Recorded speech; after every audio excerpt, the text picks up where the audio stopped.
All right, hello and welcome to Charlie's Desk. Today on the desk we have a Braille writer, so pre-Perkins Brailler.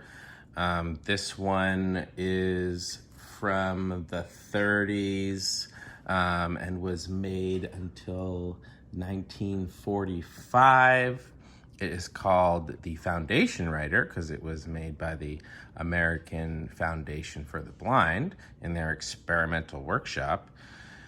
But because of the material choice, which was, aluminum and steel, they had to just stop making it because of World War II. So it's sort of a rarer Brailler that's out there, and it's what I love about it is that it's all unpainted metal. So it's all shiny to different degrees. Some of it's more dull, but it's all kind of silvery. And except for the black plastic I think they're plastic keys. So it just has this wonderful silvery look. There's lots written about it in The Unseen Minority, A Social History of Blindness in the United States by Francis A. Koestler. That's Koestler.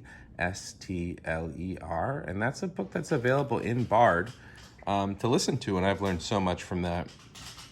So this design is based on the Hall Brailler, and it incorporates a lot of other things that changed basically in the 40 years between 1893 and 1933. But this Braille writer was a big deal. Perkins had been manufacturing Braille writers, and after this one came out, they were like, all right, we're going to stop. And so it was really thought like, oh, this is the Brailler of the future right here. It's got some of the classic sort of piano type shapes to it, sort of the fluting on the sides, almost like you would find on the side of a piano, where you would pull down the key cover there, even though there isn't a key cover. It has the sort of famous arched die box, which is, if you bring your hands up to the top center of the Brailler at the front, you find this smooth arch piece of metal that goes over the paten, which is the name for the tube that holds the paper, and hovers over the embossing head, which is where the little sort of pins that make the Braille poke up when you press the keys. So it still has that feature, and that's really different than the Perkins Brailler, which was super innovative because the embossing mechanism all moves within the device instead of this big unwieldy carriage, which I'm just making all the sounds that it can make. This big unwieldy carriage that's got to move through. And so, the device is like, where's my measuring stuff? I got this board so I can just look at things more quickly. It's wider than 18 inches, and it was lighter than the previous model at 17 pounds. That's my voice when I'm picking it up with one hand. So, that was an innovation at the time. It was pretty cool that it was made by L.C. Smith and Corona Typewriters, Inc. So that's just another example of a big company jumping in and doing some manufacturing. The actual plate cover for the keys has black painted print on it that says the American Foundation for the Blind, New York, New York. And it's printed on a shiny metal. And then sort of the more piano familiar front face of it is duller, looks like sort of this aluminum alloy, so it's like a lighter metal. And then on this current model, there's lots of knobs and everything. So if you are brailing and then you bring your hand up to sort of the left-hand side, you have the paten knob, which would allow you to, oh gosh, listen to that. That's very stuck. Would insert the paper. And then there's this funny little lever that sticks out of the side that advances up a line. So it rotates the paten wheel one line forward on the piece of paper. on the right-hand side up at the top of the carriage. There's the carriage release. Oh, the bell isn't working. Oh, hopefully we can fix that. There is this lever on the right side that's more about the keys, but it's like not currently even moving at all. So I'm turning it upside down to try and see what's up there. Oh, I see something's going on. Is this another margin release? Oh, is this it's a backspace. It's a backspace key, and it doesn't work. So it has a line spacer, backspace key, margin release. If you bring your hands over the carriage, it has these two little arms that fold out so you can have your piece of Braille paper rest out flat so you can check it while you're reading. Okay, I'm gonna turn this around to the other side. I mean, it's just wild. So it looks like a little silver piano typewriter thing. Except it's 17 pounds, so it's like super beefy. It's bigger than the original because I think, now it can take a bigger size paper, which probably was something that they were coming together on. They're like, oh, we need to make bigger paper. All right, so there is some margin and spacing mechanisms on the back with little knobs where you can sort of adjust that. But honestly, so there okay. So on this one, it seems like there's two margin spacers, but only one is like complete with the actual part that creates the margin. So I can only make margins on one side.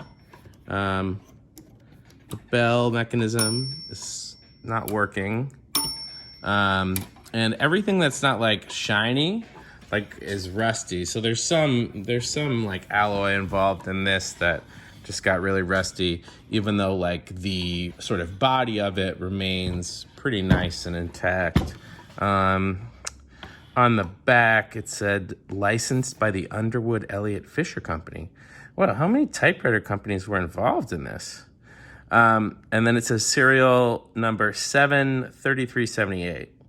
Now, in this book, it says that they were like 1,500 made by the time, or had been distributed by the time World War II started. And then they asked people to send them back because they were made of aluminum and they wanted to melt them down. But not that many people did send them back. And then they got a special dispensation towards the end of the war, and they made apparently 2 runs of 900. So, gosh, if you add all that up, it's, 3,300? Forgive me if I'm wrong. I think that's what it is. But I don't know. Like, the number on the back obviously is larger than that. There's a 7. Is this the 7th run? One thing that you can tell is improved on is in the original Hall Brailler, the space key, which isn't working because there's no tension on this carriage, it is pushing down the advancing sort of bar. That's like that sawtooth thing that I've described in other videos. But things are too rusted up for this thing to really move smoothly. I'm having to apply some force. But they redesigned the space key so it wouldn't break quite so easily. That was something that breaks really easily on the original Hall Braille writers.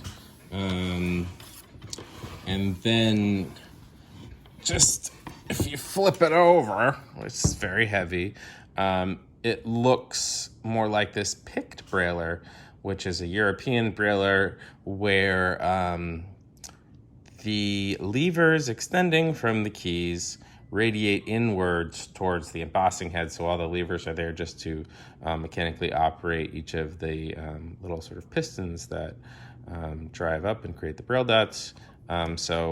So that just changes the mechanism that Hall had, which was just slightly more elaborate, like longer lever arms and giant springs and stuff.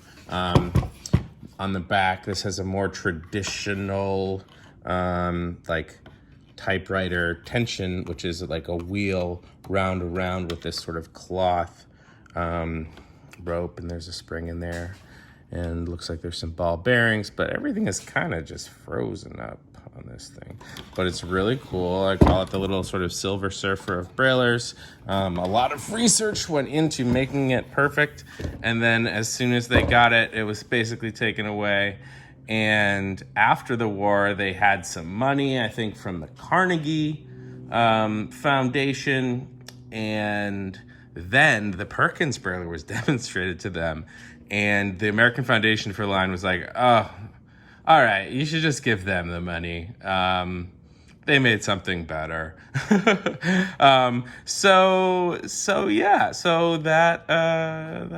kind of how it happened. So this is pretty much what immediately preceded the Perkins Brailler, which blew all the Braille writers out of the water. But this is a beautiful thing. If anyone has watched, what are the new Harry Potter movies? If anyone has watched those movies with the audio description on, at one point, the main character, Eddie Redmayne, is like walking down a hallway and like talking to that person he's maybe in love with.